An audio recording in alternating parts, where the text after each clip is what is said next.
Hello everyone, welcome to Sources classes. So in this video again we'll be continuing our discussion with respect to the questions pertaining to the QA section of the paper. So if you talk about the QA section in general, this year we have seen more or less the pattern to remain the same as was the case in the previous year's paper. So no new questions of any sorts have been seen in this year's paper. However, that being said, one thing needs to be kept in mind that this year the paper was generally on the tougher side. That is, the questions that were asked were more or less calculation intensive as compared to the previous year's paper. So that contributed to us increasing the difficulty or the complexity of the section and the paper in general. So what we'll be doing in this video is that we'll take into account a few questions from the paper and try to solve them so that we can get an idea about the approach involved to solving the same, so that whenever we come across such questions further in any examination, we are easily able to solve the same. Okay. So with all that being said, let us focus on the question at hand. In a particular type of alloy, the ratio of lead and tin is 5 to 6. The amount of lead should be added to 12.1 kg of material to make the ratio 1:1 is okay. So here what we have is 12.1 kg. Okay. So say I'm taking alloy and we have lead is Pb, tin is Sn. I'm using the scientific names. Okay. What do we have? We have 12.1 kilo. Okay. So 12.1 being 1 to 1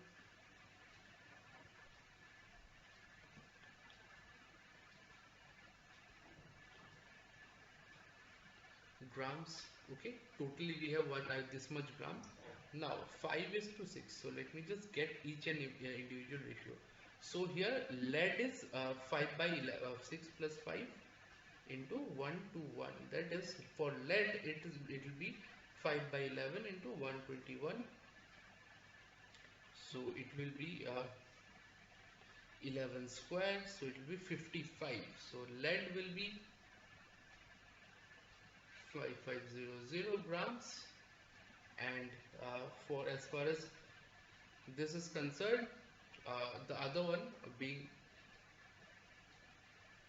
tin will be simply 6600 gram, that is 5.5 kilo and 6.6 kilo. Okay, and the total being 12.1 kg. Okay, so this is the general distribution of the alloy.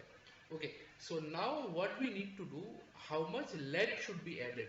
So lead that should be added should be 1.1 kilo to make the ratio 1:1. Okay, so if we add 1.1, it will become 6.6 kg lead and 6.6 kg tin. So our answer will be 1.1 kilo. Okay, I hope this is clear. So simple mathematics, simple computation, no need to take in x or anything as such. So this will be more than enough. Having said that, we'll move on to question number 55 now.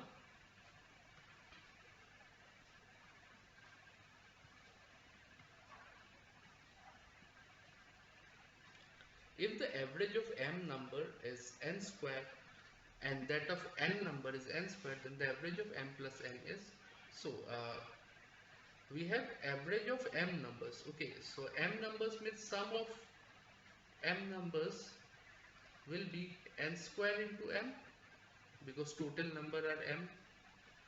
Okay, and similarly sum of n number will be m square into n. Okay, so now if we talk about average of m plus n numbers, we will have sum of m plus sum of n numbers by m plus n. That is, sum of m being n square m plus m square n divided by m plus n. Okay, so this is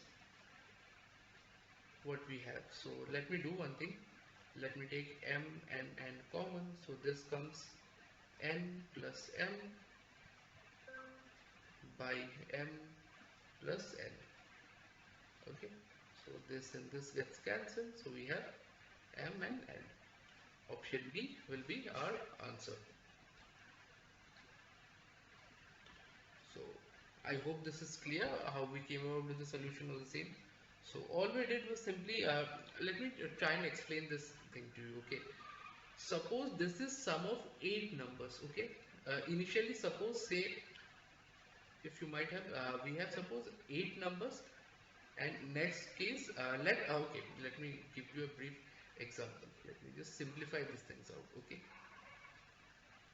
say m, I'm assuming, say m be 5 and say n be 6. Okay, so what we are given is sum of 5 numbers is n square. Okay, so that is average of 5 numbers is n square. Okay, so what we'll be doing is sum of 5 will be n square, 36 into total number 5.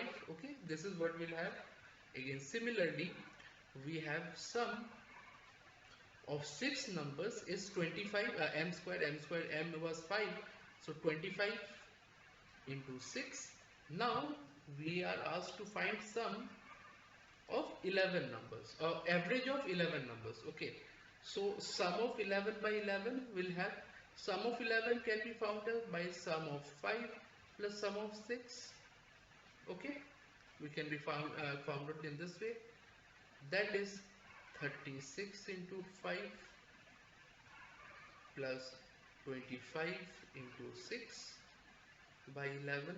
We can write it this way, which can be further written as, if we take 6 into 5 as common, we will have 6 here because 6 squared plus 5 here, 5 squared by 11. So this and this cancel. So 6 into 5 into 30. Okay. So I hope this is clear. The same logic we have followed here and here as well. Okay. So I hope this entire approach is clear to you. Now we'll move on with number 56. I have explained the same with an example as well, so I don't think there should be any more doubt. So if we talk about 56, the simple interest at x% for z years will be rupees x on a sum of, okay, we are talking about simple interest. So we know SI can be written as P into R into T by 100, where P is principal, R is rate, and T is time. Okay, here it's given that SI is equal to X. Okay, rate is equal to x% and T is equal to Z. So we need to find T. So therefore we can write X equal to P into X into Z by 100. Okay, so we can write this.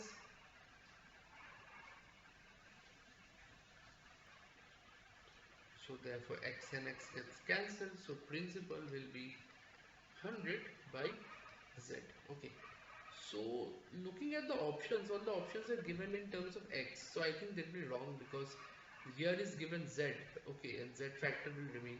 So none of the options, had this option been, say in terms of, in place of x, had it been z, this would have been correct. Otherwise, none of the options are correct. So just keep in mind, this is our correct answer. Okay. So with that said, we have discussed all the 3 questions pertaining to the same in this video. So in case you have any doubt or any discrepancy in any of the following method or the concept we have used to solving the same, kindly go through the video multiple times and subsequently try and solve these questions on your own, keeping the video as a reference. That would give you a good idea about how to go about solving these questions. Okay, so that should be more than enough for you. So to go ahead. Now, having said all of that, in case you're looking to get yourself a detailed solution of the entire paper, so what you can do is try and look us up. For that, go to the description of the video where you will find a bunch of details like our website URL, our email addresses, our numbers for call, text, or WhatsApp. Feel free to connect with us on any of the means that you are convenient with or that's comfortable to you.